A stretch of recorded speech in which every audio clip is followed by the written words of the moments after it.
Hi guys, welcome back to the Drive Life channel. In today's video we're going to be talking you through a fault that came up on the S80. And it's possibly the weirdest fault I've come across, but I think I know what the issue is, but we're going to find out because I'm going to run diagnostics in this video. So the other day I was driving, we're actually driving to pick up the smart car, going to buy the smart car, and the S80 came up with a fault saying ABS DTSC service now, and traction control went off, and so did the ABS. So with an ABS light and traction control, I then turned the traction control back on just by using the stalk here, but one thing I noticed was the trip button went completely dead. There was just horizontal lines, and the car was no longer recording miles. So I did about 100 miles that weren't recorded, which is a bit of a strange one. If you think about it, people could perhaps manipulate, if they can replicate this fault,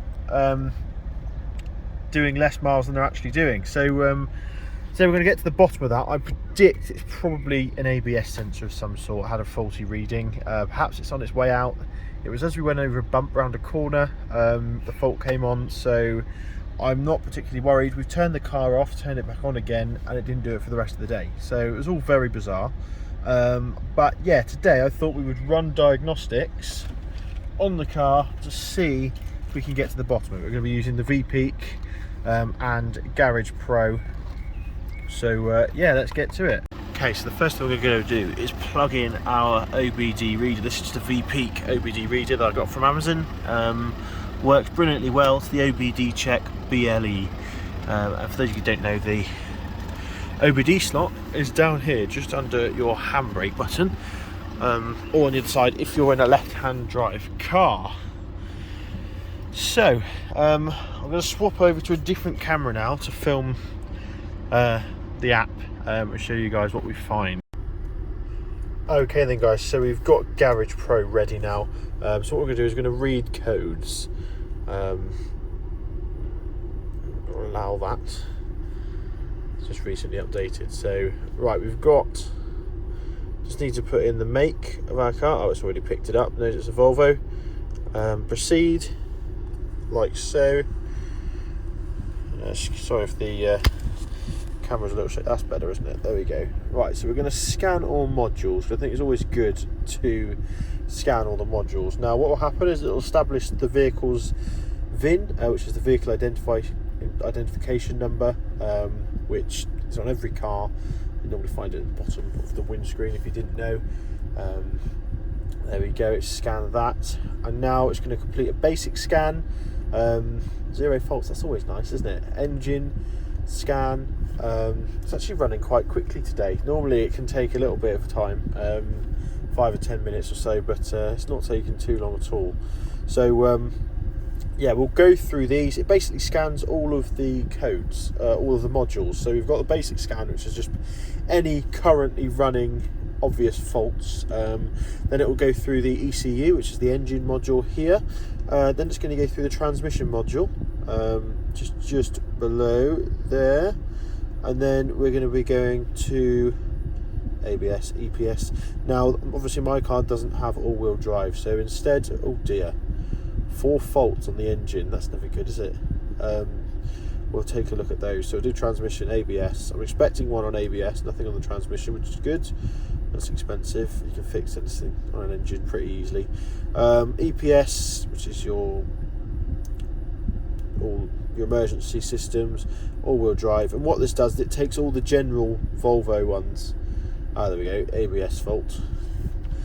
But what the great thing about this is that it gives you a PDF report on all the modules, so it will tell you what's going on basically. It sometimes gives you common faults as well. So we've got we've got steering angle, we've got park assist. Obviously my car doesn't have that, so it's quite quick. Headlamps, that's for the swivelling headlamps, which my car also doesn't have.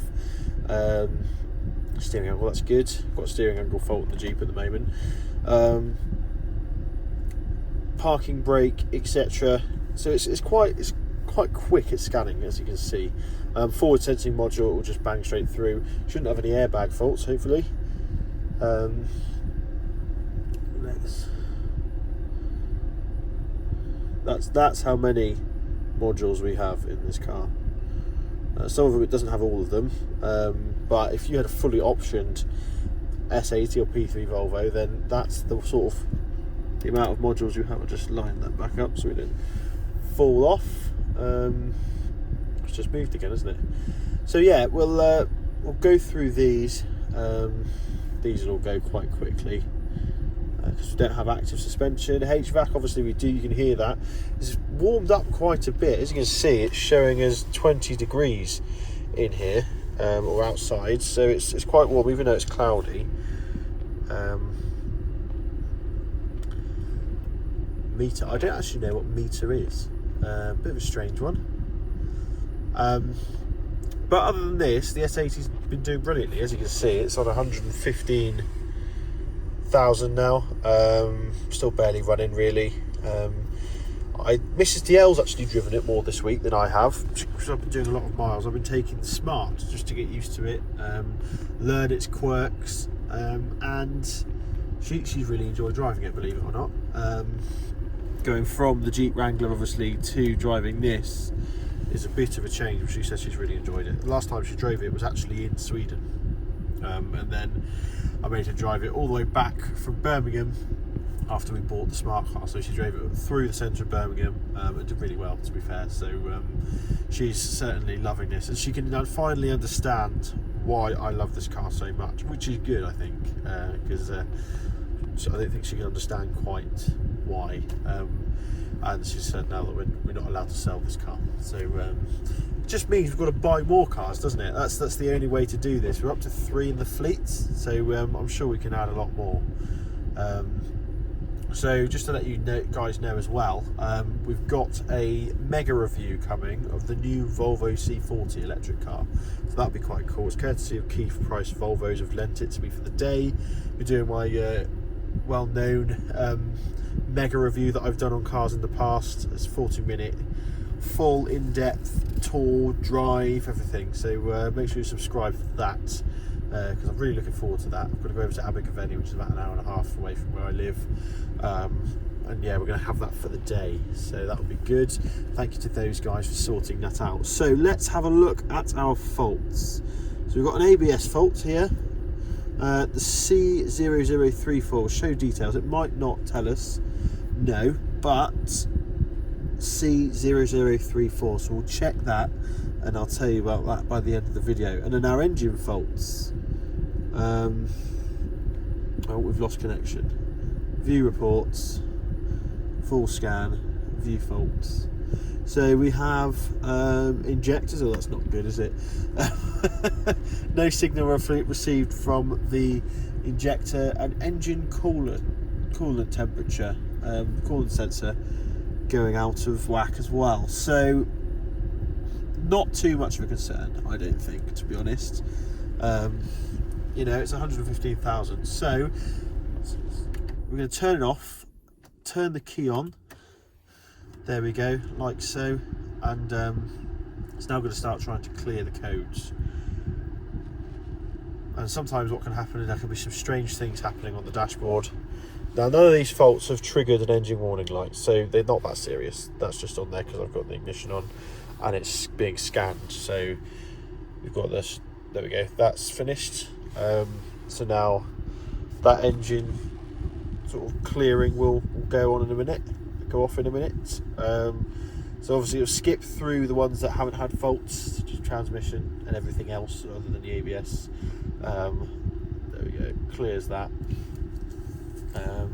And then it will just be a case of reading through the report. I'm probably going to do a little bit of Googling. I'll share with you guys what on earth that C0034 fault is.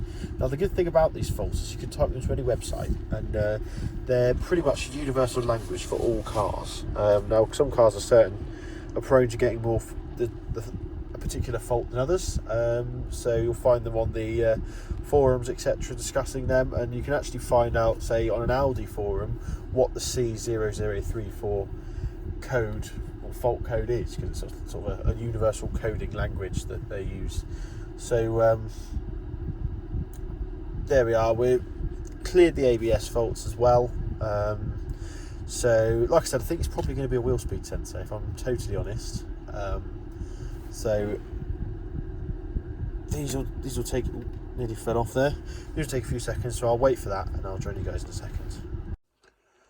Okay then, so let's take a look at this report. Now, it's, as you can see, very, very in-depth indeed. So, air and fuel mixing system, no signal received from the fuel injector control unit. Symptoms, engine management light, which we didn't actually have, interestingly enough. Possible causes, faulty fuel injector control module, fuel injector control module harness open or shorted. That's probably most likely, isn't it, with these diesel engines, they're prone to chafing wires. So we're going to check, basically it tells you what to do. Check wiring, carry out visual inspection, check the module itself, make sure it's getting the right electrical current, and also then check the battery ground as well, because that's yeah, worth looking at. And then also we've got lost communication with the ABS module. Now I've got a sneaking suspicion that I might need to check my battery cables. They might be running loose, because we've got the engine fault, which is caused by electrical, but then we've also got the ABS fault, which could be yeah, I think this could be electrical, and I'm hoping that it's to do with the battery rather than actually the rather than the wiring. But fingers crossed, we should be. We're just, yeah, we've got airflow sensors. Yeah, it all appears to be on the same wiring loom, which could be not good.